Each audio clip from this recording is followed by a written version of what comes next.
எங்க அண்ணி என்ன கோவில்ல வச்சு அவமானப்படுத்தினா, நீ என்ன ஆபீஸ்ல வச்சு அசிங்கப்படுத்தின. பத்தாததுக்கு உன் ஃப்ரெண்ட்ஸ்ல வச்சு என்னையும் காயத்ரியும். என்னடா இது? உன்னையும் காயத்ரியும் என்ன பண்றா? என்ன நடந்ததுன்னு சொல்றா? அண்ணா, நான் அப்படிலாம் இல்லண்ணா. அடிதடி பண்ற அளவுக்கு எனக்கு ஃப்ரெண்ட்ஸே இல்லண்ணா. என்ன நம்புங்கண்ணா. என்னடா உன நம்புறது? நான் எதையும் நம்ப தயாரா இல்ல. உங்க குடும்பமே கொலைகார குடும்பம். எனக்கு வர ஆத்திரத்துக்கு உன்னை அடிச்சு கொண்டு போட்டுருவேன். மரியாதை ஓடி போடா.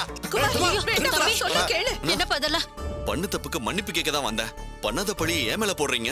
நான் அப்படி எதுவும் பண்ணலண்ணா. நீ என்ன சொன்னாலும் நான் கேட்க தயாரா இல்ல. மரியாதையா வெளில போறியா இல்ல கழுத்தை பூச்சி வெளியில தள்ளட்டுமா? என்னடா அது? வீட்டுக்கு வந்த விருந்தாளி கிட்ட அநாகரிகமா நடந்துக்கிற. வீட்டுக்கு வந்த விருந்தாளினா அவங்க பிஞ்ச செருப்பால அடிப்பாங்க, நான் வாங்கிக்கிறேமா? மரியாதையா அவனை போ சொல்லுங்க, இல்ல நான் அவனை அசிங்கப்படுத்தி தான் அனுப்புவேன். ஐயோ, என்னப்பா இது? பழிய தம்பி மேல போடுற? என்ன நடக்குதுன்னு எனக்கு தெரியலையேப்பா. உங்களுக்கும் சேர்த்துதான் அந்த வார்த்தை. இப்ப நீங்க கிளம்ப போறீங்களா இல்லையா? டேய் குமார், என்னடா இது? அவங்க உன்னோட மாமியார்டா. அத மனசுல வச்சுக்கிட்டு மரியாதையை பேசு. மா, நம்ம போலாமா? என்ன பேசினாலும் அண்ணன் நம்ப மாட்டேங்கிறாரு. இனிமேல் பேசி எந்த பிரயோஜனமும் இல்ல. இங்க இருந்து அவமானம் தான் மிஞ்சும். நீங்க வாங்கம்மா. வாடா. அம்மா தம்பி நில்லுங்க. சொன்ன கேளுங்கம்மா, கொஞ்சம் இருங்க. அவன் ஏதோ கோவத்துல பேசிட்டான். தப்பு யார் மேலன்னு சத்தியமா எனக்கு தெரியலங்க. ஆனா ஒவ்வொரு தடவையும் இந்த வீட்டுக்கு வரும்போது நான் அவமானப்பட்டு தான் வெளியில போறேன். ஏன் இப்படி எல்லாம் நடக்குதுன்னு தெரியல. இதுக்கு எப்ப முடிவு வரும்னு தெரியல.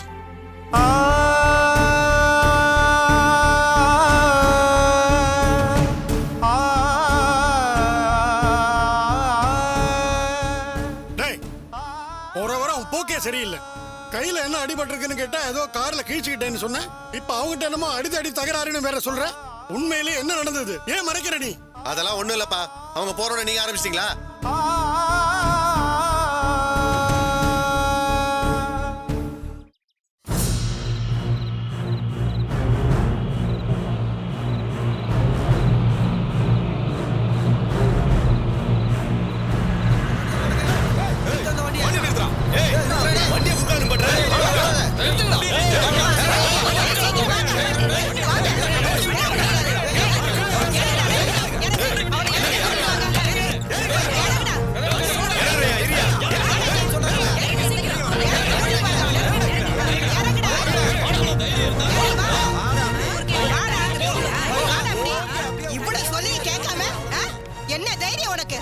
எங்க ஊர்ல தண்ணியை திருடக்கூடாதுன்னு தாசில்தார் அம்மா உத்தரவு போட்டிருக்காங்கல்ல, அதை மீறி சீலை உடைச்சு தண்ணி எடுத்துட்டு போறீங்களாடா?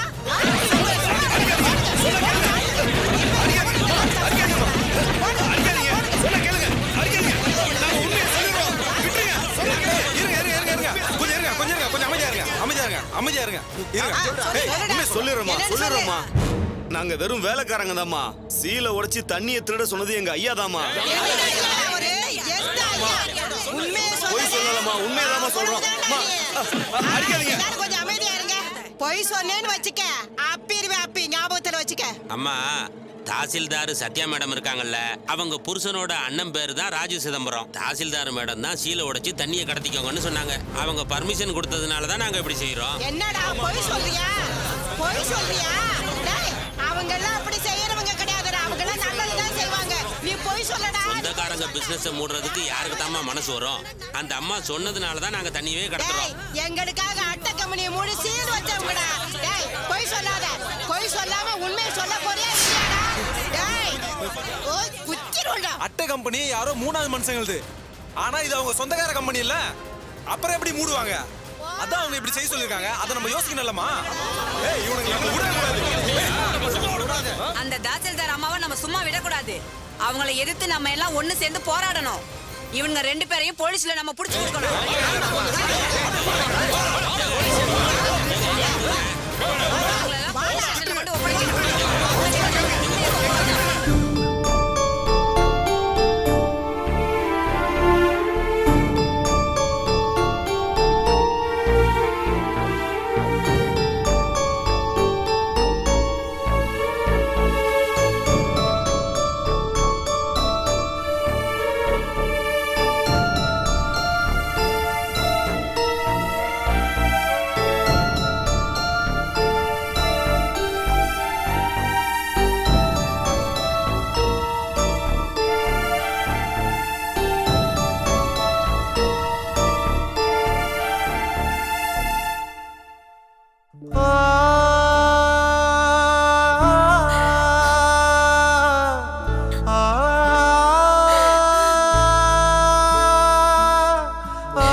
சத்யா, ஏமா உனக்கு இப்படி நடக்குது? நீ பெத்து கொடுக்கற வரைக்கும் தினம் தினம் செத்து பழைக்கிற மாதிரி இருக்கே. என் பொண்ணு கஷ்டப்படுறத பார்த்து நாங்க உயிரோட சாகுறோமே. சம்பூர்ணம், அதான் இப்ப சத்யாவுக்கு ஒண்ணும் இல்லைல்ல, என்ன எதுக்கு அழுதுகிட்டே? நீங்க அழறத பார்த்தா சத்யாவுக்கு வருத்தமா இருக்காதா? அதான் கண்ணு முழிச்சிட்டாள்ல, அவளுக்கு தைரியம் சொல்றதை விட்டுட்டு ஏன் அழுகுறீங்க? அழாதீங்க. இதுக்கு மேல என்ன வேணும்? என் பொண்ணு பொழைச்சிட்டா. நான் அந்த ஆண்டவனுக்கு தான் நன்றி சொல்லணும். சத்யா, அம்மாடி, இப்ப வலி ஒண்ணு இல்லையே? இல்லம்மா. சத்யா, நீ வாயை திறந்து பேசினதும் தான் எங்க எல்லாருக்கும் போன உயிர் திரும்ப வந்திருக்கு. எல்லாரும் எவ்வளவு பயந்துட்டோம் தெரியுமா? எல்லாரும் பிரசவத்தை தான் கண்டம்னு சொல்லுவாங்க. உனக்கு பிரசவம் வரைக்கும் எல்லாமே கண்டமா இருக்கேம்மா. அந்த காயத்ரியால ஜெயிலுக்கு போனப்போ டெங்கு காய்ச்சல் வந்து நீ பொழைச்சதே பெரிய அதிசயமா. இப்போ இந்த ஆக்சிடென்ட் வேற. சத்யா, நீ கண்ணு முழிக்கிற வரைக்கும் இங்க யாருக்குமே நிம்மதியே இல்லம்மா. அதான் சத்யா கண்ணு முழிச்சிருச்சுல்ல, அப்புறம் என்ன கவலை? நாம எப்ப வேணாலும் சத்யா கூட உட்காந்து பேசலாம். ஆனா இங்க ரொம்ப நேரமா ஒருத்தர் ஃபீல் பண்ணிட்டு இருக்காரு. அவர் சத்யா கூட தனியா பேசட்டும். வாங்க எல்லாரும் வெளியே போலாம் வாங்க.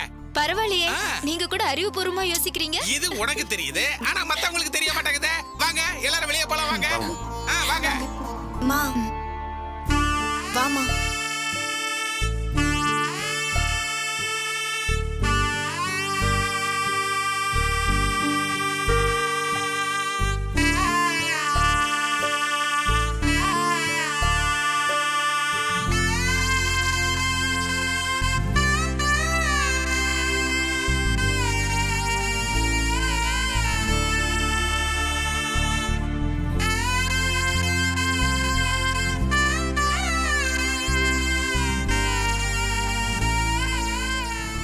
அழுதிங்களா? உனக்கு ஒண்ணுன்னா நான் குழந்தையா மாறிடுற சத்யா. சில சமயத்துல நீ எனக்கு மனைவியா இல்ல அம்மாவான்னு எனக்கு சந்தேகமா இருக்க. நீ இல்லாம என்னால வாழ முடியாத சத்யா. யாரும் இல்லாம வாழ வேண்டாம். உங்களை விட்டுட்டு நான் அவ்வளவு சீக்கிரம் போயிட மாட்டேன். நான் உனக்காக கடவுள்கிட்ட போய் சண்டை போட்ட சத்யா. என் கோவத்துக்கு பயந்துதான் கடவுளே உன்னை என்கிட்ட கொண்டு வந்து விட்டுட்டு போயிட்டாரோ என்னவோ. கடவுள்கிட்ட கூட சண்டை தானே, வேண்டுதல் இல்லையா? பின்ன இப்படி திரும்ப திரும்ப உனக்கே சோதனையை கொடுத்துட்டு இருந்தா கோவம் வருமா வராதா? எப்படியோ நீ மட்டும் இல்ல, நம்ம மகாவும் இந்த கண்டத்துல இருந்து தப்பிச்சிட்டா. டாக்டர் உன்னை காப்பாத்துறதுக்காக மகாவை அபார்ஷன் பண்ணிடலான்னு சொன்னாங்க. நான் அப்படியே உடைஞ்சு போயிட்டேன் சத்யா.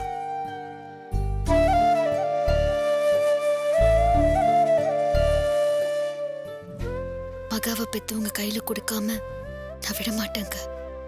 மகாவை நானும் என்ன மகாவும் இறுக்கி பிடிச்சிட்டு இருக்கோம். நீங்க கவலைப்படாதீங்க.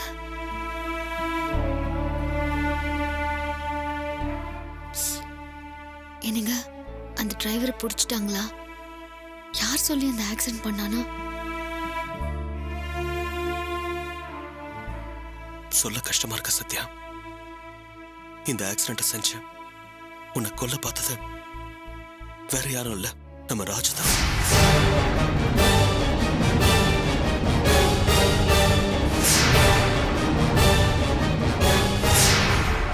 என்னங்க சொல்றீங்க? ஆமா, நீ அவனோட பிளான்ட்டுக்கு சீல் வச்ச கோவத்துலதான் உன்னை கொல்ல ஏற்பாடு பண்ணிருக்கான். அந்த டிரைவர் கிட்ட இதுக்கான எவிடன்ஸ் இருந்துச்சு. அந்த டிரைவரும் தான் வாயால ஒத்துக்கிட்டான். இல்லங்க, என்னால இதை நம்பவே முடியல. ராஜு மாமாவால இதை செய்யவே முடியாது, எனக்கு நல்லா தெரியும். இல்ல, யாரை நம்புறது யாரை நம்ப கூடாதுன்னு எனக்கு தெரியல. ஆனா ஆதாரத்தை எல்லாம் பார்த்ததுக்கு அப்புறம் தான் நானே நம்பினேன். நீ முதல்ல சரியாகி வா. ஆதாரத்தை பார்த்து நம்புறதா வேண்டாமான்னு நீயே முடிவு பண்ண. எனக்கு ராஜு மாமா மேல நம்பிக்கை இருக்குங்க. இந்த நேரத்துல எதுக்கு அவனை பத்தி பேசிக்கிட்ட?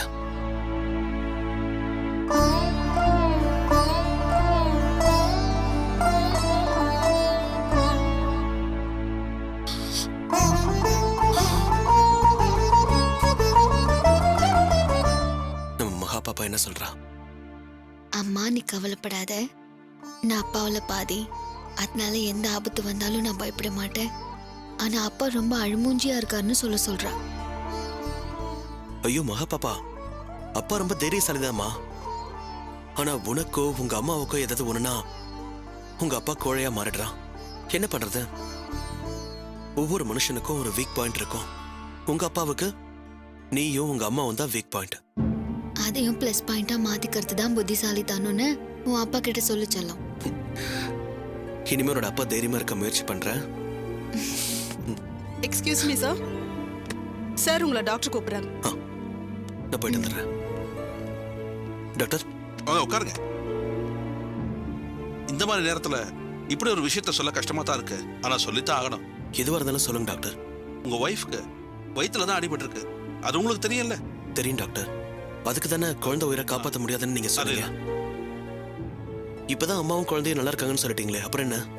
அத்தனை பேருக்கு நடுவில் இந்த விஷயத்த சொல்ல முடியல. அதனால தான் உங்களை தனியா கூப்பிட்டேன். உங்க ஒய்ஃப் நல்லா தான் இருக்காங்க. ஆனா குழந்தை நிலைமை தான் கொஞ்சம் மோசமா இருக்கு. டாக்டர், என் மகாவுக்கு என்னாச்சா? வயிற்றுல அடிபடத்துல குழந்தைக்கு பாதிப்பு அதிகமா இருக்கு. என்ன இப்படி சொல்றீங்க டாக்டர்? ஆமா மிஸ்டர் பிரகாஷ், குழந்தை பாதிக்கப்பட்டிருக்கிறதுனால குழந்தை பிறந்தா உடல் ஊனத்துடனோ இல்ல மூளை வளர்ச்சி குறைஞ்சோ இந்த குழந்தை பிறக்க 90% சான்சஸ் இருக்கு.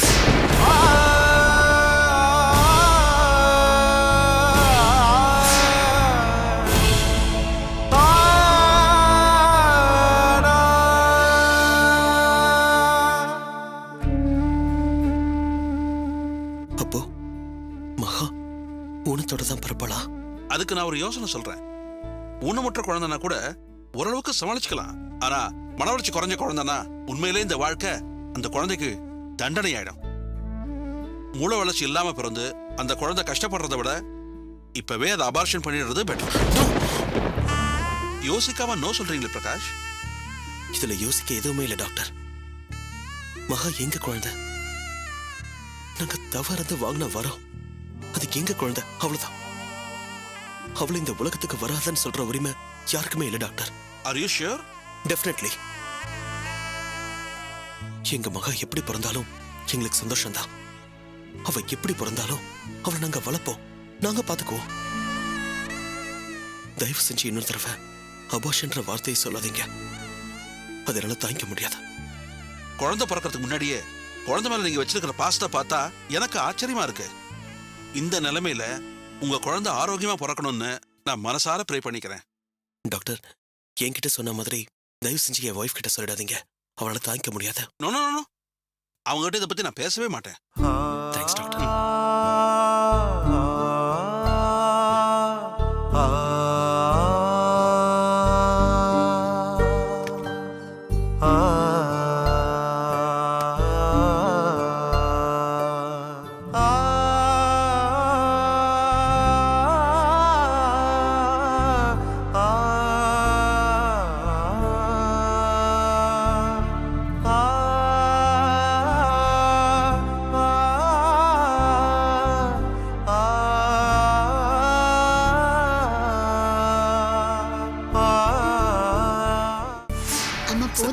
நிறைய ஜூஸ் குடிக்கணும்னு டாக்டர் சொல்றாரு. குடி. ஆமா சத்யா, ரத்தம் நிறைய போயிடுச்சுன்னு சொன்னாங்க. இந்த மாதிரி ஜூஸ் ஏதாவது குடிச்சாதான் ரத்தம் ஊறும். சரி, இந்த ஜூஸ் யாருக்கு? எனக்கா இல்ல உங்க மக பாப்பாக்கா? இது என்னம்மா கேள்வி? உனக்குதான். அத்தை என்ன டெஸ்ட் பண்றா. என் ஒய்ஃப் நல்லா இருந்தாதான் என் மகா பாப்பா நல்லா இருப்பா. அத முதல்ல தெரிஞ்சுக்கங்க மேடம். மாப்பிள்ள சரியான பதில தான் சொன்னாரு பாத்தியா? மாப்பிளைக்கு பேச சொல்லியா கொடுக்கணும்? குழந்தை பாதிக்கப்பட்டிருக்கிறதுனால குழந்தை பிறந்தா உடல் ஊனத்துடனோ இல்ல மூளை வளர்ச்சி குறைஞ்சோ இந்த குழந்தை பிறக்க 90% சான்சஸ். என்ன மகாப்பா முகத்துல சிரிப்பே காணும்? அதான் நானும் மகாவும் பொழைச்சு வந்தாச்சுல்ல, இன்னும் என்ன கவலை? இருக்காத சத்யா, நீங்க 2 பேரும் நல்லபடியா வீடு வந்து சேர்ற வரைக்கும் அவருக்கு டென்ஷன் இருக்கதானே செய்யும். வாங்க வாங்க. வாங்க சார். வணக்கம் மேடம், நல்லா இருக்கீங்களா? நல்லா இருக்கேன். பிரகாஷ் சார் தெரியுதா? ஏன் தெரியாது? கலெக்டர் சாரோட பிஏ தானே. ஒரே ஒரு தடவை தான் நம்ம மீட் பண்ணிருக்கோம். கரெக்டா ஞாபகம் வச்சிருக்கீங்களே? இவரும் கலெக்டரேட்ல தான் ஒர்க் பண்றாரு. இவர் பேர் Shanmugam. Hello sir. Sir, accident ஆனப்போ மயக்கம் போட்டவன் நைட்டு தான் கண்ணு முழிச்சேன். இவரும் பதட்டத்துல உங்ககிட்ட லீவ் சொல்ல மறந்துட்டாருன்னு அதனால என்ன மேடம், நம்ம டிபார்ட்மெண்ட் டிரைவர் விஷயத்தை ப்ராப்பரா ரிப்போர்ட் பண்ணிட்டாரு. உங்களுக்கு எந்த பிரச்சனையும் இல்ல. ஓ அவர் சொல்லிட்டாரு. ஆமாங்க மேடம். நல்லதா போச்சு சார். ஆக்சுவலி இப்போ நான் ஓகே, ஆனா கொஞ்சம் டயர்டா இருக்கு. ஒரு 4-5 நாள் ரெஸ்ட் எடுத்துட்டு அதுக்கப்புறம் ஒர்க்குக்கு வந்துடுறேன். அதனால என்ன மேடம், தேவையான அளவு ரெஸ்ட் எடுத்துட்டு அதுக்கப்புறமா வேலைக்கு வாங்க போதும். Thank you sir. சார் இந்த விஷயம் அந்த ஏரியா மக்களுக்கு தெரிய வேண்டாம். தெரிஞ்சா தேவையில்லாத டென்ஷன் வரும். ஆக்சுவலா அங்க நடந்துகிட்டு இருக்கிறதே வேற மேடம். எல்லாரும் உங்க மேல அதிருப்தியில இருக்காங்க. அதிருப்தியா? நான் என்ன சார் செஞ்சேன்? நீங்க ஆக்சிடென்ட் ஆகி ஹாஸ்பிட்டல் அட்மிட் ஆனீங்க இல்லையா, அன்னைக்கு நைட்டு நீங்க சீல் வச்ச வாட்டர் பிளான்ட்டை யாரோ ஓபன் பண்ணிருக்காங்க மேடம். கவர்மெண்ட் சீல் வச்ச பிளான்ட்டை தைரியமா ஓபன் பண்ற துணிச்சல் யாருக்கு சார் இருக்கு? தெரியலங்க மேடம்.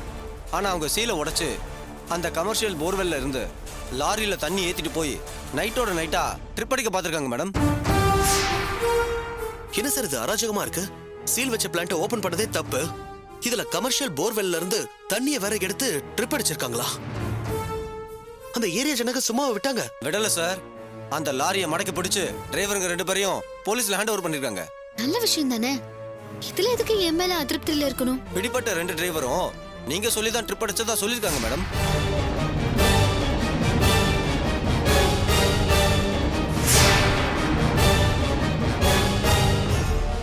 என்னது?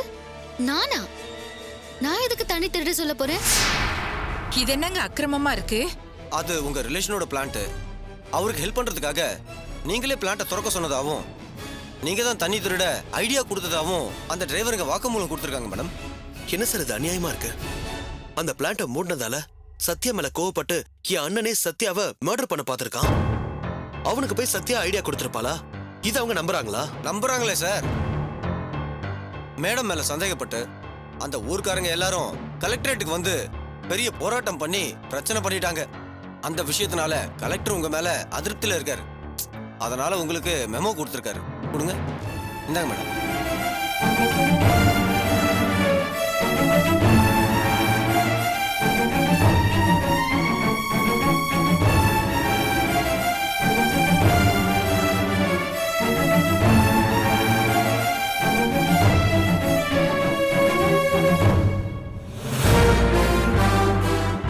நல்லது பண்ணவளுக்கு போய் இப்படி மெமோ கொடுத்திருக்காங்களே, இது நியாயமா?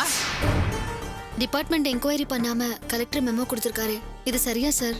மக்களை சமாதானப்படுத்துறதுக்கு கலெக்டருக்கு வேற வழி தெரியல மேடம். அதனால தான் கொடுத்திருக்காரு. இதுக்கு பதில் சொல்ல வேண்டியது உங்களோட கடமை. அதான் நேர்ல வந்து பார்த்துட்டு சொல்லிட்டு கொடுத்துட்டு போலான்னு வந்தோம் மேடம். நாங்க வரோம் மேடம். வரோம் மேடம்.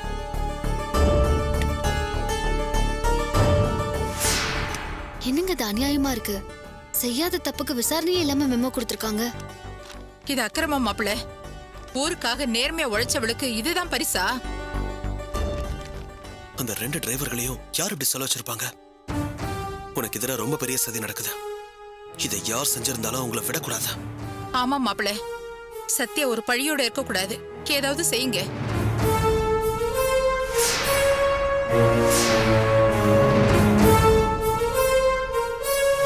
ஐயோ அக்கா, உடம்பு ஃபுல்லா மூளைக்கா உனக்கு வலிக்குதுரி. கணேச ராஜு கிட்ட போய் நல்லா பிரெயின் வாஷ் பண்ணிருப்பான்னு நினைக்கிறேன். ராஜு உடனடியா நைட்டு தண்ணி லாரிய ஓட்டுங்கன்னு சொல்லிட்டானா. அத வச்சுதான் சத்யாவுக்கு செக்க வைக்க முடிஞ்சது. பின்ன நான் கொடுத்த ஐடியா தானே, ஒர்க் அவுட் ஆகாம இருக்குமா? அக்கா, எப்படிக்கா உனக்கு இந்த ஐடியா எல்லாம் தோணுச்சு? ஒரு விஷயத்துல நாம ஜெயிக்கிறது தான் முக்கியம். ஒண்ணுல ஜெயிச்சிட்டா அடுத்தடுத்ததுல நாம ஜெயிக்கணுங்கிற உத்வேகம் தானா வரும். குமார் நம்ம பக்கம் வரவே மாட்டாருன்னு நினைச்சிட்டு இருந்தேன். எப்ப அவரு என் பக்கம் வர வைக்க முடிஞ்சதோ அப்பவே எனக்கு யானை பலம் வந்துருச்சு. இந்த உற்சாகத்திலேயே அந்த குடும்பத்தை ஒண்ணு இல்லாம பண்ணிடுவேன். நிறைய ஐடியாஸ கைவசம் வச்சிருக்கேன்டி. சூப்பர்க்கா. உன்னை எதிர்க்கிற யாரும் நிச்சயமா உன்னை ஜெயிக்கவே முடியாதுக்கா. அதத்தான் நீ மறுபடியும் மறுபடியும் ப்ரூவ் பண்ணிட்டே இருக்க. உள்ள வாங்க. ஐயா வாங்கய்யா. வாங்க சார். என்ன சர்ப்ரைஸா வந்திருக்கீங்க? எம்டி சார் வந்தாவோ உன்னை பத்தி தான் பேசிட்டு இருந்தோம். சரி, உன்னை நேர்ல பார்த்து பொக்கே கொடுத்துட்டு போலான்னு வந்தோம். என்ன சார்வால், நான் சொன்னது சரிதானே? காயத்ரி, நீங்க வரிசையா மிராக்கிள்ஸா பண்ணிட்டு இருக்கீங்க. ஐயோ சார், ஆனா நான் உங்ககிட்ட கோவப்பட்டு பேசிட்டேன்னு எனக்கு ஒரு மாதிரி ஆயிடுச்சு. அதான் உங்களுக்கு ஒரு புக்கையை கொடுத்துட்டு வாழ்த்திட்டு போலான்னு வந்தேன். இந்தாங்க, get well soon. Thank you sir. Thank you ஐயா. சொன்னபடியே அந்த சத்யாக்கு மெமோ கொடுக்க வச்சுட்டேன். அதனால அவளுக்கு எந்த பாதிப்பும் வராதுல்ல? ஏன் வராது? ஒரு ஆபீசர் மெமோ வாங்கினா அது அவங்க கெரியர்ல மிகப்பெரிய பிளாக் மார்க். ப்ரொமோஷன்லாம் பயங்கரமா பாதிக்கும். அது மட்டும் இல்லாம அந்த மெமோவுக்கு அவ பதில் சொல்லியே ஆகணும். அந்த பதில் திருப்திகரமா இல்லனா அவளுக்கு பதவி இறக்கமோ இல்ல சஸ்பென்ஷனோ கொடுக்க வாய்ப்பு இருக்கு. அதெல்லாம் இப்போதைக்கு நடக்குமா? உடனடியா நடக்காதுதான். ஆனா அந்த மெமோவால அந்த சத்யா படாத பாடுபடுவா. அவ என்ன பதில் கொடுத்தாலும் அதுல திருப்தி இல்லைன்னு அவளை பதவி இறக்க செய்யறதுக்கு உங்களால முடியாதா என்ன? அதுக்கு என்ன, அத தாராளமா செஞ்சுடுவோம். என்ன எம்டிவால், நான் சொன்னது சரிதானே? ரொம்ப சரிதான். சத்யாவோட கதி அதோ கதி தான். அப்ப